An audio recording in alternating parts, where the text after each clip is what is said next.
কয়েকদিন আগে প্রিন্স মামুনের লায়লা আপুর মুখে একটা কথা শুনেছিলাম যে ওনাকে জিজ্ঞেস করা হয়েছিল যে হিরো আলমের কাছ থেকে আপনি কি নিতে চান। উনি বলছিল ওনার সাহস। এই সাহস সম্পর্কে আমরা একটু জানবো, আপনার আসলে কি দেখে উনি বললো যে আপনার কি এত সাহস? আসলে হিরো আলম তো সত্য কথা বলতে ভয় পায় না, আপনারা সবাই জানেন। হয়তো আমি সত্য কথা বলতে পছন্দ করি, এই জন্য আপনারা সবসময় সে বলছে তার সাহস বেশি। তাই আমি মৃত্যুকেও ভয় করি না, কেউ অন্যায় করলে তার প্রতিবাদ করতেও ভয় করি না, এই জন্য সে কথা হয়তো বলেছে। আচ্ছা, তাহলে আজকে এই যে সাহস সম্পর্কে, সত্য কথা বলার এই সম্পর্কে কিছু জিজ্ঞেস করবো। মিথিলা বলেছে আমাদেরকে 15 লক্ষ টাকা আপনার কাছে পায়, এবং আমরা এখন বর্তমানে যে অফিসে আছি সেই অফিসটা নাকি তার টাকায় করা, এটা কতটুকু সত্য? মিথিলা বলেছে 15 লাখ টাকা পায় আমার থেকে। সে বলেছে পায়।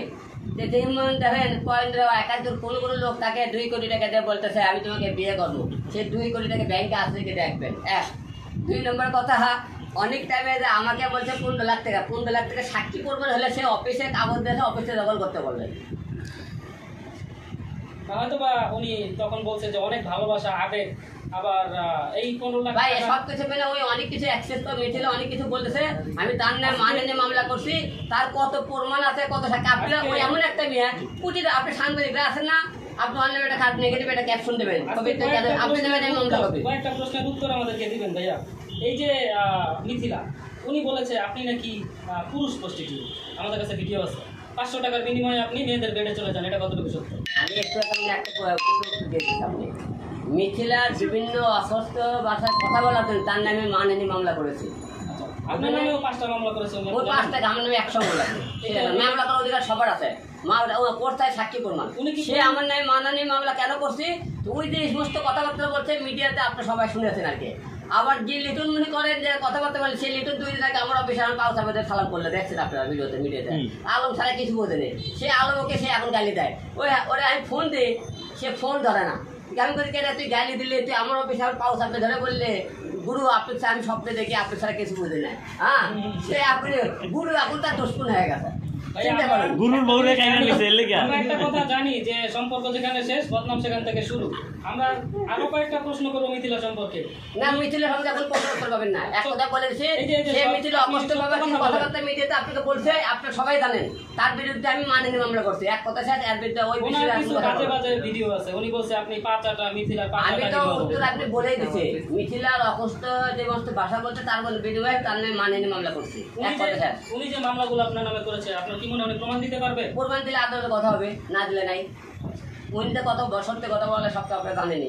আচ্ছা, আপনি লিটনের বিষয়ে আসলে কি বলবেন? এই যে লিটন না 2 টাকা ছেলে কথা বললাম, যার কাছে 2 টাকা লিটনের কথা আমার কাছে কেন, যার সাথে আমার তাই এইগুলো আদালতে ছেলে কথা আমি বলবো না। তারা হলে ভাইরাল হতে আমার, সে ভাইরাল হতে আমার পাশে ধরে মিথিলে হাত করে বাগুন পটলে লালের কাছে যায়, ওর কাছে মিস্ত্রিলে যায়। তার বাইরে কি বুঝবেন? যেমন টার্গেট করে যে ভাইরাল, বাংলাদেশের ভাইরাল কে তারা 5,000 একটা সালাম করে আসে, আশীর্বাদ নিয়ে আসে, দোয়া নিবের যায়, দোয়া নিবের যায়, তারকে একবার দোয়া নিয়ে পরে দিয়ে তার পিছনে আবার বাস দেয়। রিয়ামণিকে নিয়ে আপনি বগুড়ায় চলে যাবেন, আবারও এর আগে অনেকবার গিয়েছিলেন, বিভিন্ন কায়দায় আবার মক্তবের কাছে চলে এসেছে, আবার কি আসবে কিনা? না না, এর আগে বগুড়া যায়নি।